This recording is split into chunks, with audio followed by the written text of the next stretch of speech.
Será que todos os alunos que entram na universidade são plenamente alfabetizados? Quais são os desdobramentos de uma alfabetização ruim? Como podemos avaliar o nível de alfabetização dos adultos universitários? A discente Isabel Bender irá nos contar mais sobre seus achados no assunto. Palmas para a Isabel. Obrigada, Isabel. Conseguiu? Vou colocar minha máscara aqui, assim, igual a Paula fez. Aqui, bom.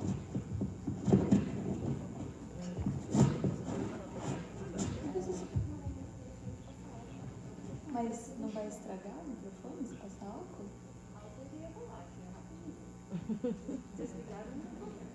Bom, tá bom. Eu vou esperar as pessoas voltarem. Não sei se elas vão voltar.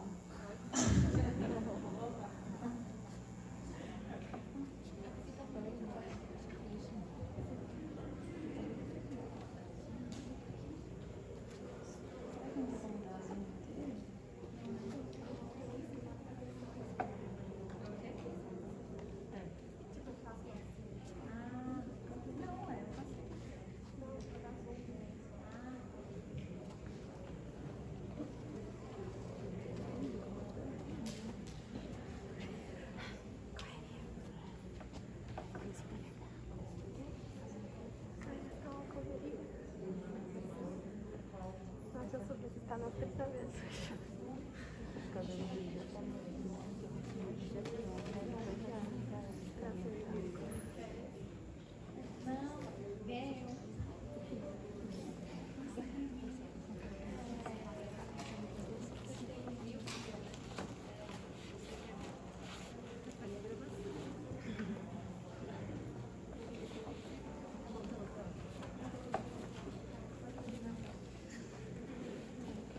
Bom, gente, com licença, eu vou... Tá bom o som? Tá dando pra ouvir legal? Ok. Eu vou começar a minha palestra porque a gente está meio apertado de tempo, então não vou ter muitas... Não vou ficar esperando muito. Bom, esse título é muito interessante, assim, é um pouco... O meu trabalho começa justamente tentando entender isso, assim. Porque parece que seria uma coisa com uma resposta óbvia, né? Se você entrou na universidade, você fez o Enem, você lê, pelo menos na UFABC, ou enfim, a maioria das universidades tem vestibulares, então você sabe ler. Então, se você entrou na universidade, você sabe ler. Mas não necessariamente isso é o que é a realidade.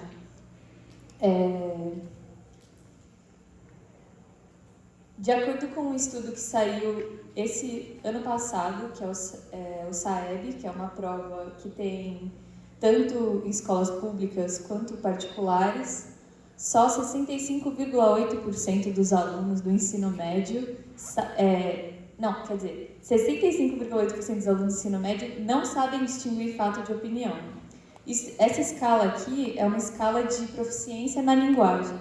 Então, quanto mais clarinho o verde, menos proficiente é a pessoa. Esse é um dado de alunos do ensino médio que acabaram de se formar, todos eles têm que fazer essa prova e acho que é uma parcela menor do ensino privado que tem que fazer essa prova.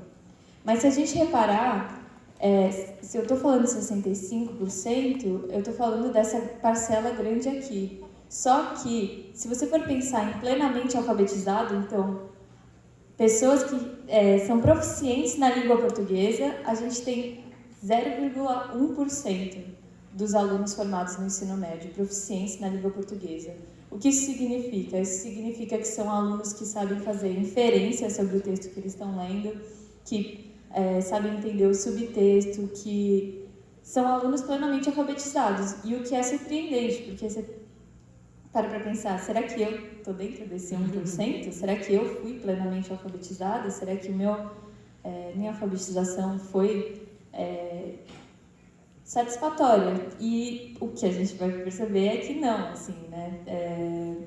Por incrível que pareça, até eu fazendo a minha pesquisa, fui percebendo que eu não sou plenamente alfabetizada. Quer dizer, plenamente alfabetizada eu sou, mas eu não sou proficiente na língua assim como eu achava. Outra coisa que é importante perceber é que os dados em relação à pós-pandemia, a gente tem um aumento de pessoas com esse déficit na alfabetização. Então, o que é esperado, né? O que todo mundo já imagina que aconteceria, porque as pessoas tendo aula online, muitas vezes, enfim, todo mundo aqui já participou de alguma reunião online, e às vezes você nem está prestando atenção, então imagina uma pessoa que está no processo de alfabetização, ou um adolescente, que essa aula não é qualquer coisa, assim, é muito importante o aluno estar presente nessa aula.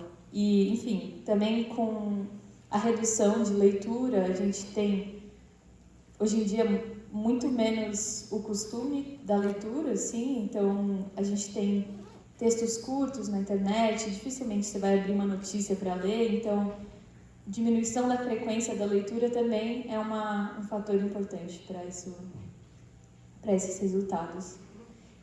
Bom, essa frase é uma frase muito interessante, que é de um dos papers que eu li sobre esse tema, que é: a leitura nos disponibiliza acesso a muitas coisas, entre elas ao conhecimento, ao trabalho, a benefícios sociais, à integração social e à democracia, assim como nos permite mantermos saudáveis e seguros. Porque quando a gente pensa em leitura, você pensa assim, tá bom, beleza, eu não sei ler um texto complexo. Putz, não. Ok. Mas não é bem isso, assim. Se você não tem acesso à leitura, você não tem acesso a um código que todos estamos falando. Por exemplo, andar, pegar metrô, pegar ônibus, você pegar uma receita de um medicamento, saber ler ela corretamente, saber tomar medicamentos, saber permear a sociedade que a gente vive. Se você não está plenamente alfabetizado, você está com uma barreira que está te impedindo de participar desse mundo de signos e significados existentes.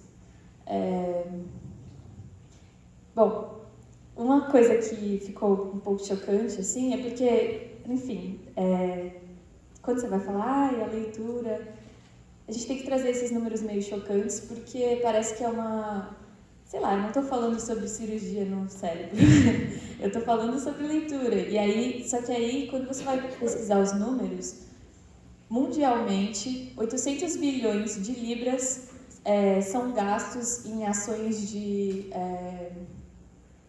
auxílio e programas de saúde, etc., para pessoas que têm deficiências causadas por causa da não proficiência na língua. O que eu estou querendo falar, na verdade? São pessoas que não têm acesso a melhores trabalhos, melhores condições de vida por causa dessa deficiência na leitura. Então, se a pessoa não é plenamente alfabetizada, ela não vai conseguir se formar numa universidade, não se formando numa universidade, ela vai conseguir um trabalho que talvez não pague tão bem, quer dizer, na maioria das vezes não vai pagar tão bem. Aí isso vai se perdurando, a pessoa também não tem acesso a, enfim, um trabalho. Se a pessoa não sabe ler, já reduziu imensamente a quantidade de trabalhos que ela pode ter. Então, ela vai precisar de um auxílio governamental, provavelmente, causado por causa dessa deficiência na leitura. E aí eu vou falar o que é a minha pesquisa. Então, partindo de tudo isso e pensando muito em como esses adultos que entram na universidade lidam com essa deficiência. O que acontece com os alunos que entram na universidade que não são plenamente alfabetizados? A gente fez uma pesquisa usando alunos da UFABC e da UFC, que é a Federal do Ceará, não é MMA, essas coisas. Porque se você pesquisar, na verdade, só aparece coisas de MMA, então tem que pesquisar Universidade Federal do Ceará. Mas, enfim, a gente pegou alunos da graduação, tanto ingressantes quanto egressantes, porque a gente queria ver como os alunos entram na universidade e como eles saem da universidade. Se esses alunos que entram com esse déficit na alfabetização saem melhores, então se tem, por exemplo, esse trabalho de tapar buraco, né? Se a universidade consegue tampar esses buracos, ou se esse aluno sai do mesmo jeito que ele entrou na universidade. Uma coisa que vale a pena falar é que toda essa parte da pesquisa que eu vou apresentar para vocês eu fiz remotamente. Então, é uma pesquisa que era para ter sido feita presencialmente com o iTracker, e eu sei que uma vez que eu pego alunos remotamente com o computador, eu estou pegando uma parcela da população que tem um computador e que tem acesso à internet. Então, eu já estou tirando uma população de renda mais baixa, e isso é prejudicial também ao meu dado, porque justamente é isso que eu estou querendo investigar. O que acontece com esses alunos, se eles conseguem se formar, porque o que a gente, pelo menos aqui na UFABC, você entra nas primeiras matérias e aí você, em uma semana, recebe 3 papers, um em inglês, um em espanhol e um em português, para ler para a semana que vem. E aí, se você não é plenamente alfabetizado, e até se você precisa ler 4 vezes um paper. Se a pessoa não é plenamente alfabetizada, ela tem que trabalhar meio período, ou às vezes trabalha 8 horas por dia, ela não tem tempo para poder fazer essa leitura minuciosa de ler 4 vezes um trabalho, às vezes em inglês, que a pessoa também não tem familiaridade. Então, eu queria investigar se a gente está excluindo alunos da universidade. E eu sei que a universidade não é um lugar para curar esse tipo de situação. Eu sei que isso vem do ensino básico, mas a gente está... É uma situação alarmante, assim. Então, a gente não pode estar perdendo alunos na universidade porque eles não sabem ler. E a gente não pode deixar que isso aconteça porque a universidade é a porta de entrada para a ascensão social, principalmente no Brasil, que é um país completamente desigual. Bom, como funcionou o meu trabalho? A gente fez um questionário socioeconômico, a gente também fez algumas tarefas de conhecimento de vocabulário, interpretação de texto e ortográfico. Por que a gente usou conhecimento de vocabulário? Porque nos trabalhos de bebês, geralmente, bebês e primeira infância, a gente percebe que o conhecimento de vocabulário é uma das partes mais importantes para você poder aprender a ler. Então, isso também é outra coisa que, socioeconomicamente, se a gente for pensar, uma criança que tem pais leitores, que tem pais que têm tempo e acesso a livros, que pode sentar com a criança e ler livros, ela vai ter muito mais acesso ao vocabulário. E também, se os pais têm um vocabulário mais extenso, a criança vai ter mais acesso ao vocabulário e mais facilidade no aprendizado. Então, é uma coisa que já vai começando desde que você nasceu, assim. Então, se seu pai tem que trabalhar o dia inteiro, também não é 100% alfabetizado, você dificilmente vai ter o acesso à quantidade de vocabulário necessária para ser alfabetizado plenamente. É isso. Bom, como funcionaram as tarefas? A gente tinha tarefas de ortografia, então a gente tem uma palavra, tipo maledicência, a pessoa tinha que falar qual que é a grafia correta da palavra. A gente também tinha uma palavra de ortografia, mas também é uma questão de vocabulário, porque só você lendo bastante que você vai saber se berinjela é com G ou com J. Na verdade, eu cometo esse erro, assim, até recentemente, assim, e graças a Deus que tem o Google, o corretor do celular. Aí também tem essa tarefa, que é a tarefa de vocabulário por imagens Peabody, só que, enfim, esses desenhos são super antigos, a gente usou a tarefa de 1990, porque... Infelizmente, é muito caro esses trabalhos, então a gente tem que pegar uma tarefa antiga. Mas o que essa tarefa funciona mostrando... mostra essas 4 imagens, aí vai aparecer uma voz que vai falar, tipo, aponte para boneca. Aí a pessoa tinha que apontar com o mouse e clicar na boneca. Enfim, parece fácil, mas vai progressivamente ficando mais difícil. Quanto mais longo você está na tarefa, mais difícil ficam as palavras, porque é para saber se a pessoa tem vocabulário. Então, aponte para obtuso, aí tem, sei lá, vários gatinhos, aí aponte para numerosos, aí é o que tem um montão de gatinho. Então, são tarefas básicas, mas a gente estava tentando, primeiro, remediar a situação de estar tendo que fazer esse trabalho na pandemia, e a gente também estava tentando ver se teria um jeito de avaliar esses alunos de maneira remota. Bom, quais são os resultados? Quais são os resultados que a gente achou até agora, assim, fazendo as análises da nossa análises estatísticas? Não houve diferença significativa entre os alunos ingressantes e egressantes. O que não é surpreendente, mas ao mesmo tempo é uma realidade triste. Tanto é que a gente repetiu loucamente a nossa análise, porque a gente ficou pensando, putz, não é possível que a pessoa entre e saia do mesmo jeito. Mas sim, e isso é super preocupante, porque a gente está formando pessoas que não sabem ler. E essas pessoas vão encontrar muitas dificuldades na vida, no mercado de trabalho, mas não necessariamente vão saber qual é o motivo, qual é a causa de todas essas dificuldades. E é isso que é muito alarmante dessa história toda, porque uma pessoa às vezes acha que o texto vai ser difícil e ela não vai conseguir saber que na verdade o problema é na alfabetização dela.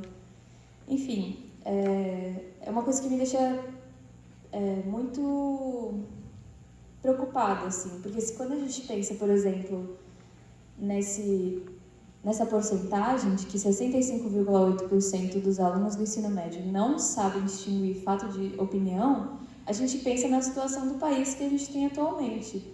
Porque como a gente tem 65% do alunado brasileiro sem saber distinguir uma notícia de uma opinião de um fato. Então, sem querer, assim, mas é por isso que a gente tem um presidente que fala qualquer coisa que ele quer e todo mundo fica assim, tipo, não, é verdade. Aí depois ele fala outra coisa e não, é verdade. E não é porque a pessoa de má fé, é porque ela não tem a capacidade de fazer a interpretação do texto. Então ela não sabe ler o subtexto, ela não sabe ler quando, sei lá, a Folha de São Paulo publica jovem estudante é encontrado com 60 quilos de maconha e depois publica, sei lá, marginais, bandidos são encontrados com um baseado e presos, sabe? E aí ela não sabe ler o subtexto que existe um preconceito envolvido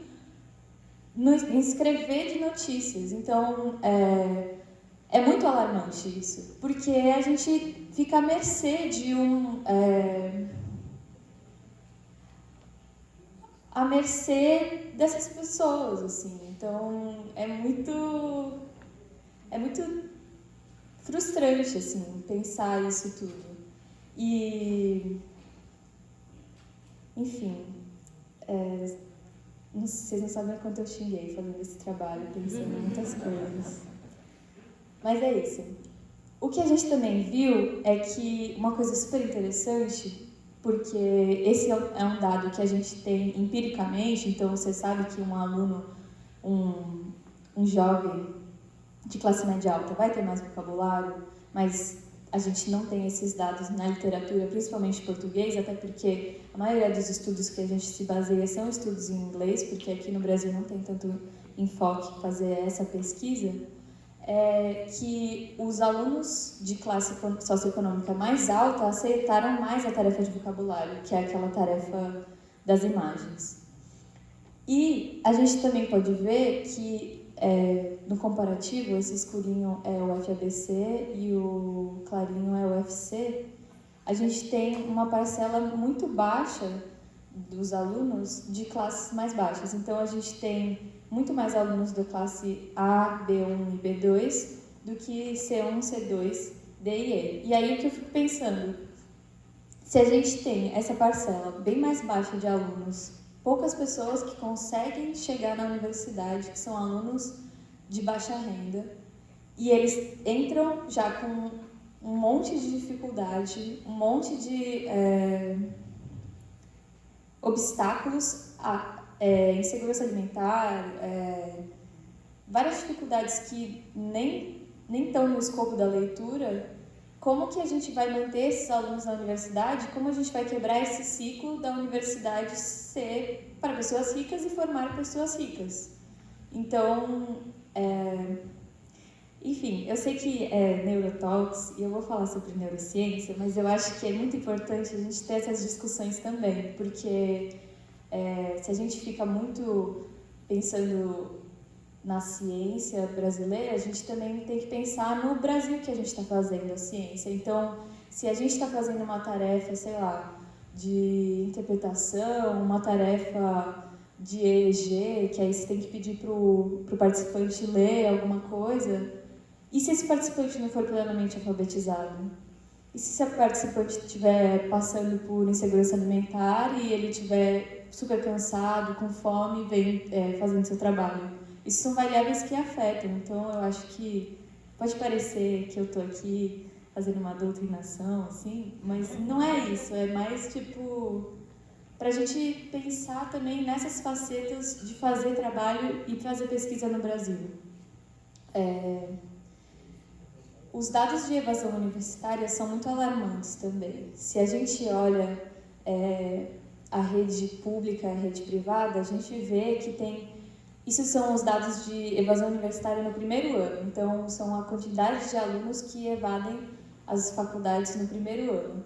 Então, a gente tem menos evasão universitária na rede pública, mas mesmo assim, 14,3% é muita gente. 1% da população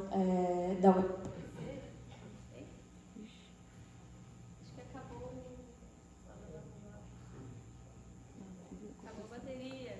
Vocês conseguem me ouvir? Não. Sim. Bom. Não, troca Ué?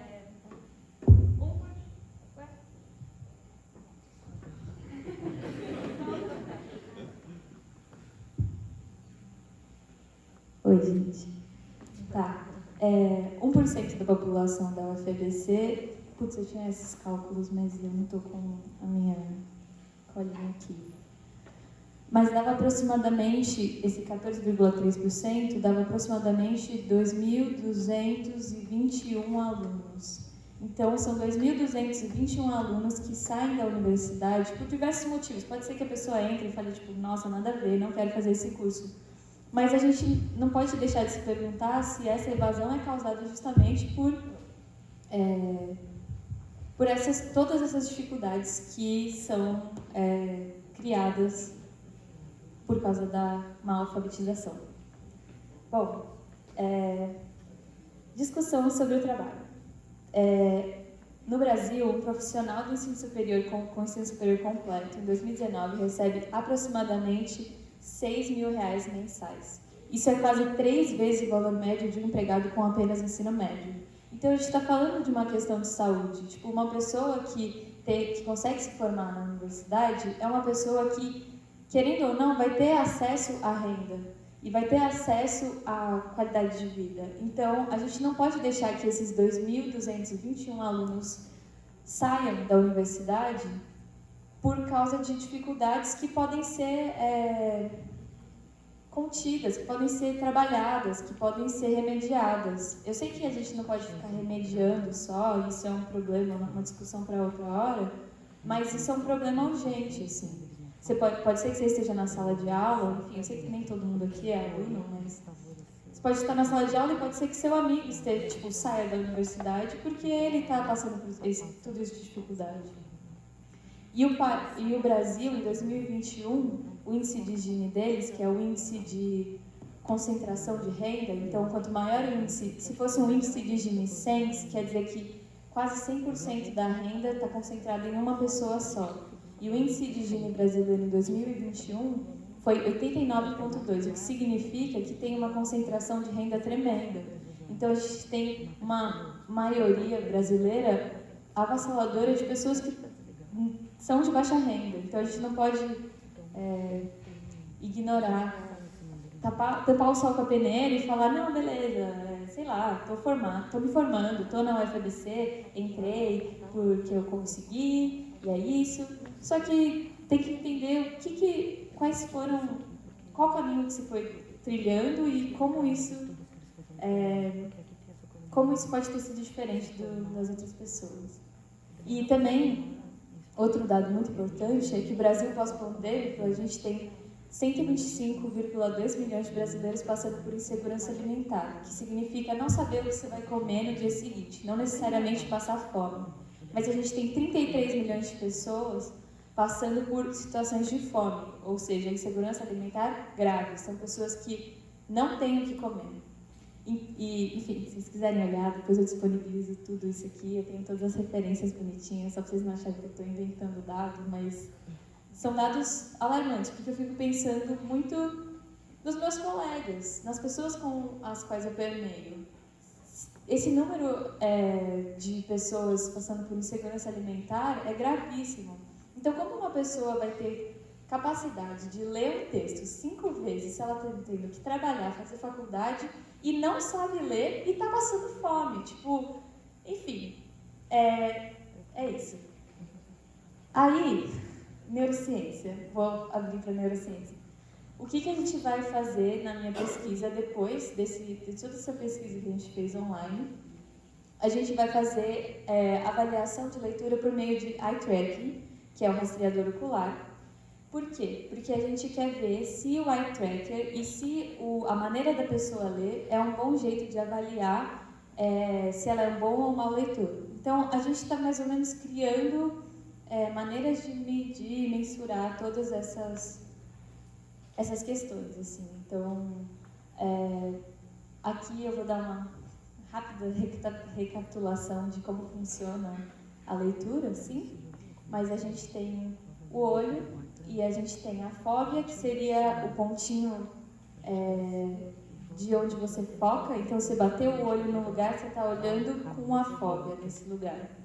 A gente tem as partes mais periféricas da sua visão, que é aquela coisa de ver o olho, ver a coisa de cantinho de olho. A gente tem a parafóbia, que é ao redor da fóbia, e a visão periférica, que é aquela coisa mesmo de que você nem consegue enxergar direito. O que a gente pretende fazer, que a gente vai começar a coletar semana que vem? A gente pretende investigar se a parafóbia, que é essa coisa de visualizar com canto de olho, mas não necessariamente isso. Enfim, ao redor da fóbia, dá para ver a imagem aqui, se a pessoa consegue, se bons leitores... A gente tem relatos que bons leitores geralmente fazem uso da parafóbia, principalmente em inglês a gente tem esses relatos. Porque o bom leitor, como ele tem muito vocabulário, quando ele faz uma sacada, quer dizer, ele foca o olho em uma palavra, ele já tem essa palavra no léxico mental dela. O léxico mental seria tipo o dicionário mental dessa pessoa. Então, a pessoa já tem essa palavra no dicionário mental. Ela bate o olho na palavra e aí ela já sabe que palavra é, e aí o cérebro tem como se fosse espaço cognitivo para poder gastar energia para poder processar as palavras que estão na parafóbia. Só que as pessoas que não têm muito vocabulário, as pessoas que têm um léxico mental, um léxico menor, elas têm que processar essas palavras e entender as palavras, e isso demora mais tempo, isso tem mais esforço cognitivo para fazer esse processamento. Então, a pessoa não consegue fazer o uso da parafóbia, mas por uma questão de...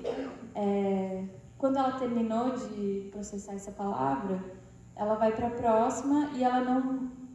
como se não tivesse estofo mental, assim. Ela não vai gastar tempo processando do lado, porque ela ainda está processando a palavra que está na frente dela. E aí a gente quer avaliar justamente fazendo essa tarefa de barreira invisível, que é essa barreira aqui. Então, a pessoa vai estar lendo Quando ela focar os olhos aqui nessa palavra, a palavra que está na parafóbia vai mudar. Então, por exemplo, a pessoa está lendo comprei aquele. Quando ela focou o olho aqui, a palavra vai se mudar para barro, ao invés de carro. Mas só na parafóbia. Quando a pessoa voltar a fovear essa palavra, a palavra continua a ser carro. Então, se a pessoa usa a parafóbia, ela vai ter um problema. Isso vai atrapalhar a leitura dela, porque ela vai estar lendo, aí ela vai estar processando já a palavra seguinte, e se a palavra for completamente nada a ver no contexto, ou meio improvável, isso vai criar uma lentidão na leitura da pessoa. Agora, se a pessoa é um mau leitor, e ela tem... Mau leitor é um termo um pouco complexo. Se ela não é plenamente alfabetizada, ela não vai estar processando as coisas na parafóbia, então ela não vai ter essa dificuldade com a leitura. E aí é isso que a gente está tentando investigar, porque estudar a língua é uma coisa muito difícil, porque, enfim, não é universal. Todas as línguas são muito diferentes, e por mais que a gente esteja dentro do alfabeto greco-romano, é isso? Como o inglês também tá, a gente tem uma língua muito mais transparente do que a língua inglesa. Então, por exemplo, tem umas palavras no inglês que você lê e você não sabe como se pronuncia aquilo. Por quê? Porque é uma língua opaca, é língua que fonemas e grafemas não têm correlação. Agora, o português é mais improvável você ler e o fonema não ser exatamente igual ao grafema. O que significa? CO geralmente vai fazer có. E, enfim, é isso que... Enfim, são essas correlações que fazem o português ser uma língua menos transparente, e por isso que precisa ter estudo em português. E precisa ter estudo em todas as línguas diferentes. Não tem como a gente universalizar um estudo da língua. E é isso, aí a gente vai investigar isso, mas eu trouxe mais, na verdade, a problemática de por que eu comecei a estudar a língua e por que é importante a gente pensar nisso também. E dados que são muito alarmantes em relação a situações que a gente não imagina, porque, tipo, se você me perguntasse há 3 anos atrás, todo mundo que entra na universidade é alfabetizado? Eu ia falar, sim, a pessoa tem que fazer uma prova que ela tem que ler, mas não necessariamente. E isso tem impactos gravíssimos na política, na vida das pessoas, então... enfim, estou vendendo meu peixe, né? Mas se alguém tiver interesse também em pesquisar, a gente está super disposto. Eu queria agradecer um monte de gente, também queria que vocês fizessem perguntas se vocês quiserem, e também estou convidando quem quiser participar da pesquisa, quem tiver interesse nessa área, quiser trocar figurinha, super à vontade. É isso, gente.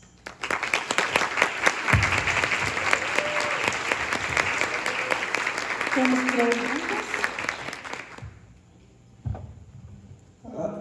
Aquela estatística sobre ingressantes e egressantes, como é que foi feita? Foi feito o acompanhamento de um aluno, de cada aluno específico? Não. O que a gente fez foi, a gente pegou alunos que entraram na UFABC e na UFC até em 2021 e pegou alunos que estavam saindo das universidades. Porque se a gente fosse fazer um estudo longitudinal, se a gente fosse acompanhar esses estudantes, não daria para ser uma IC, né? Mas seria interessante fazer isso também. Como a gente pode afirmar isso que eu estou falando, se não são necessariamente os mesmos estudantes? Por meio de processos estatísticos que a gente consegue fazer comparação dos resultados que a gente tem entre os ingressantes e egressantes. Não foi assim, o ingressante tirou 20, o egressante tirou 20 também, então quer dizer que não mudou nada. Mas é um pouco mais complexo que isso, nem sei se eu sei explicar 100%. Mas é isso. Mais alguma pergunta? Mais alguém? Nem comentário? Opa! Peraí.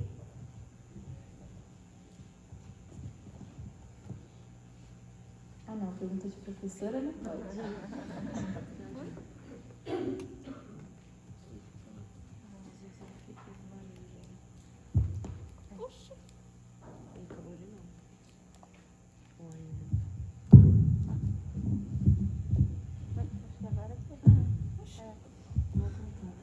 Parabéns, Isabela, pelo seu trabalho.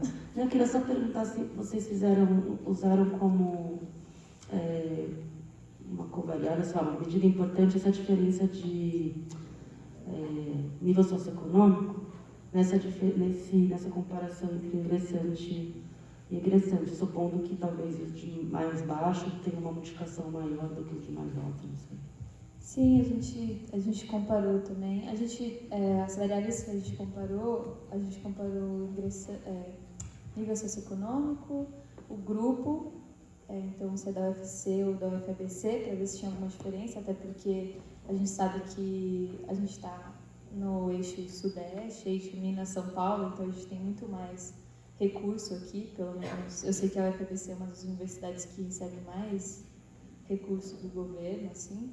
Então, a gente comparou isso também, mas não achou diferença significativa. A gente também fez comparação entre média ponderada e CR, para ver se tinha alguma correlação, assim, entre, por exemplo, bons leitores vão bem na faculdade. E não necessariamente.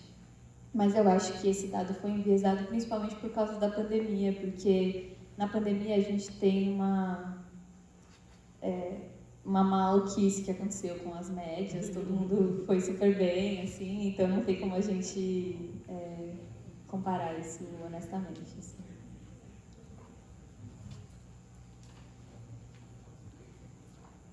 É isso, gente. Muito obrigada.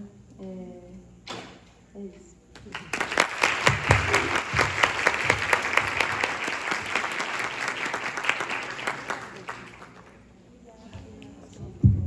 Oi. Obrigada. Agora é a hora tão esperada da pause. Vamos para o café, gente? Lá fora o pessoal já deve ter montado. Também gostaria de lembrar que esse evento aqui, durante a semana, só é possível